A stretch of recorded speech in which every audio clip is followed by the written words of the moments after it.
मोदी मुर्दाबाद के नारे लगाते हुए भाजपाई ही यदि अनशन पे बैठ जाए तो क्या कहिएगा। और फिर राहुल गांधी भी चिट्ठी जारी कर दे और इसके साथ ही साथ कांग्रेस भी ये ऐलान कर दे कि हम प्रधानमंत्री कार्यालय का और प्रधानमंत्री आवास का घेराव करेंगे, घेरेंगे। जी हां, आज की तारीख में वो कहावत है ना घर के ना घाट के, पूरी कहावत नहीं बोलूंगा, लेकिन प्रधानमंत्री नरेंद्र मोदी की स्थिति लगभग वही होती जा रही है। यूएस ट्रेड डील पर भी इसके बाद हम बात करेंगे किसी अगली वीडियो में, लेकिन अभी तो जरा आपको दो तस्वीरें दिखानी है, राहुल गांधी की एक चिट्ठी दिखानी है और इसके साथ ही साथ उस ऐलान के बारे में बताना है जो ऐलान कांग्रेस ने कर दिया है।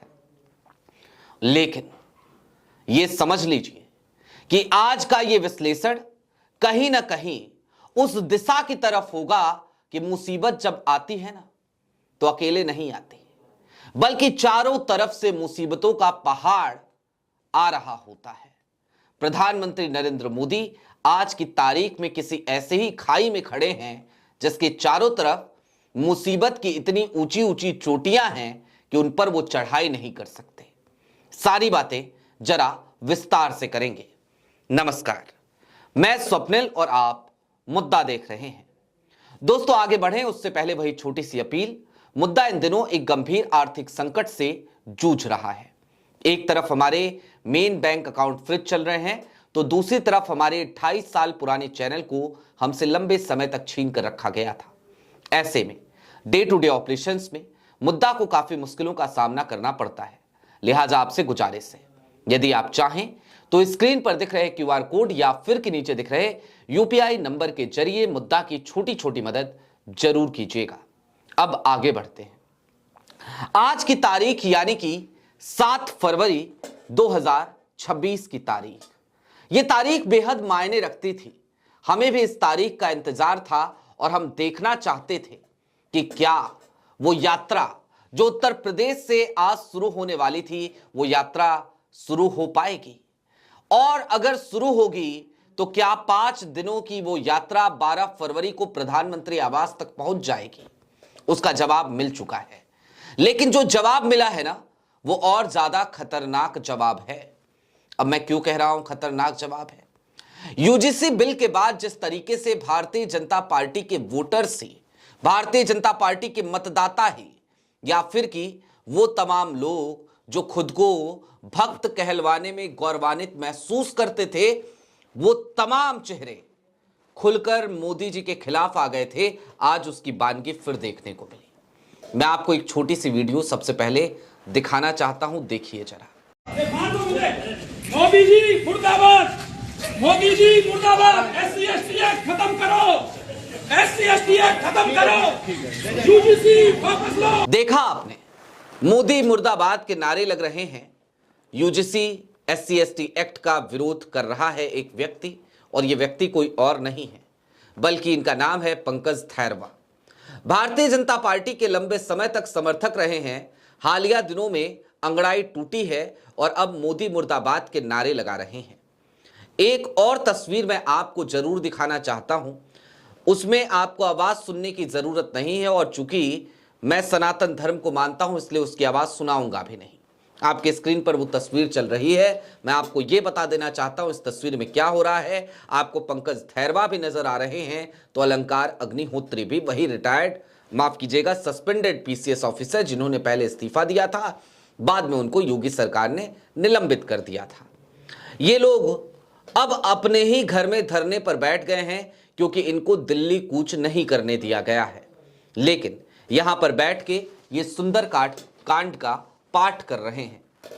जाहिर सी बात है ये स्थितियां ना तो योगी के लिए लाभदायी हैं और ना ही प्रधानमंत्री नरेंद्र मोदी के लिए। लेकिन इन सब के बीच हमने कहा था राहुल गांधी की चिट्ठी। राहुल गांधी नेता प्रतिपक्ष हैं और हर सप्ताह वो एक न्यूज़लेटर जारी करते हैं। तो इस बार राहुल गांधी ने अपने न्यूज़लेटर में क्या लिखा है, मैं चाहता हूं जरा उस पर आप एक सरसरी निगाह डाल लें। आपके स्क्रीन पर राहुल गांधी का वो न्यूज़लेटर है। राहुल गांधी ने कहा, कॉम्प्रोमाइज्ड प्रधानमंत्री। संसद में यह सप्ताह कई मायनों में अभूतपूर्व और दुर्भाग्यपूर्ण रहा, दोनों रहा है। विपक्ष के नेता के रूप में मैंने राष्ट्रीय सुरक्षा से जुड़े गंभीर मुद्दे उठाने की कोशिश की और पूर्व सेना प्रमुख जनरल एम नरवणे द्वारा लिखी किताब से कुछ पढ़ना चाहा। यह सरकार के लिए बहुत मुश्किल था और उन्होंने मुझे बोलने से रोक दिया। फिर आए झूठ और डर। यह सिलसिला बार बार दोहराया जाता है। सरकार का यह दावा कि यह किताब मौजूद ही नहीं है एक सफेद झूठ है। मेरे पास वो किताब है, उसकी वीडियो भी बकायदा राहुल गांधी ने जारी कर दी है। मोदी सरकार ने चीन के हमले के समय हमारे सैनिकों और सेना को अकेले छोड़ दिया। इसकी भी वीडियो राहुल गांधी ने जारी करी है अपने इस स्टेटमेंट की। प्रधानमंत्री सच से डरे हुए हैं, उनमें लोकसभा में जवाब देने का साहस नहीं है। और तीसरा, प्रधानमंत्री ने हमारे किसानों के हितों को बेच दिया एप्स्टीन और अडानी मामलों में उलझ कर। मोदी सरकार को हमारे लोकतंत्र के मूल्यों का सम्मान करना चाहिए। विपक्ष के नेता के रूप में मुझे बोलने का अधिकार है। राष्ट्रीय सुरक्षा और जनहित के मुद्दे उठाना मेरा कर्तव्य है और वो मुझे रोक नहीं सकते।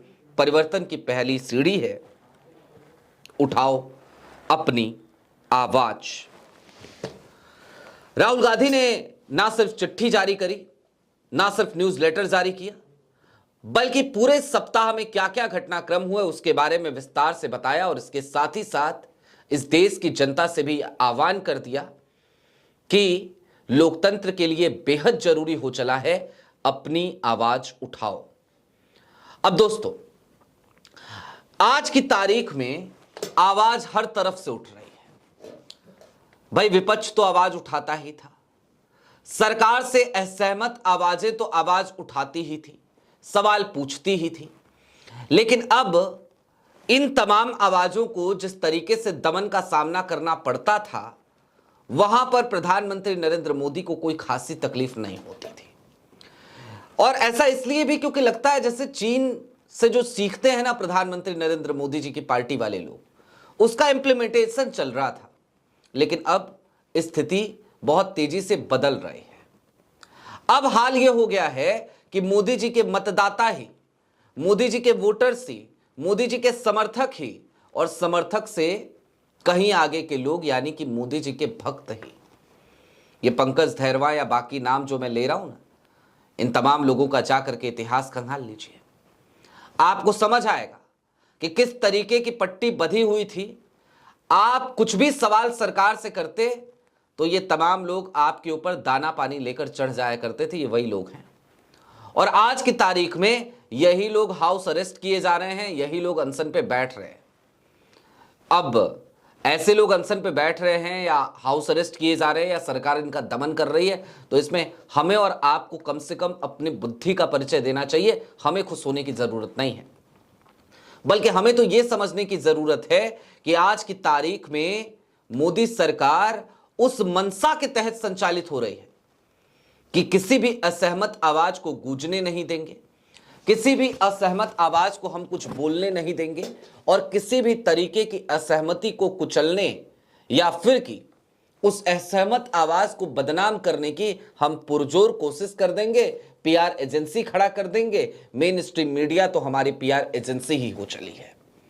लेकिन हां, क्या इतना सब कुछ करना ही पर्याप्त है आज के हालात में, या फिर क्या ये सब कुछ करके प्रधानमंत्री नरेंद्र मोदी आज जो उनका गुब्बारा फूट चुका है, फूटने की कगार पे नहीं है, फूट चुका है, क्या वो उसे बचा लेंगे? क्या फिर से किसी नए गुब्बारे में हवा भरा जा सकता है? क्या उनकी छवि बचाई जा सकती है? जवाब है, ऐसा बिल्कुल नहीं किया जा सकता और इसके पीछे कई महत्वपूर्ण कारण हैं। दरअसल आज की तारीख में जिस तरीके से झुके हुए प्रधानमंत्री हमारे दिखाई देते हैं, जिस तरीके से डोनाल्ड ट्रंप ऐलान करते हैं और इधर मोदी जी उसके बाद जाकर के अपनी सहमति भी जता देते हैं, जिस तरीके से एप्स्टीन फाइल हो या फिर कि अडानी का मैटर हो, उन तमाम चीजों के मद्देनजर यूएस ट्रेड डील होती है। इन तमाम चीजों पे नजर डालने के बाद एक बात समझ में आ जाती है कि राहुल गांधी जो कह रहे हैं वो कहीं ना कहीं उसमें सच्चाई बहुत बड़ी है कि आज की तारीख में हमारे प्रधानमंत्री कॉम्प्रोमाइज्ड हो चले हैं। देश की संप्रभुता, वो उस पर जो बट्टा लग रहा है, उसके बारे में प्रधानमंत्री नरेंद्र मोदी को सोचना चाहिए।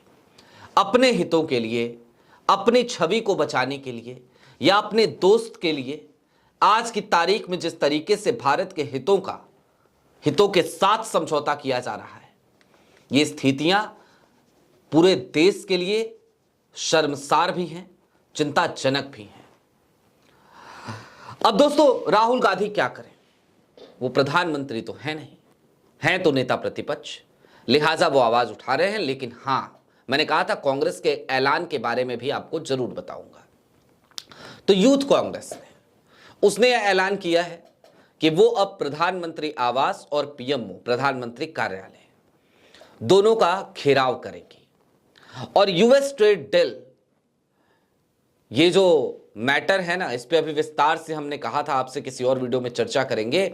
चलते चलते बस इतना समझिए, ये गले की वो फांस है जो प्रधानमंत्री नरेंद्र मोदी को मुश्किल में डाल सकता है, और डाल सकता नहीं है, डाल चुका है।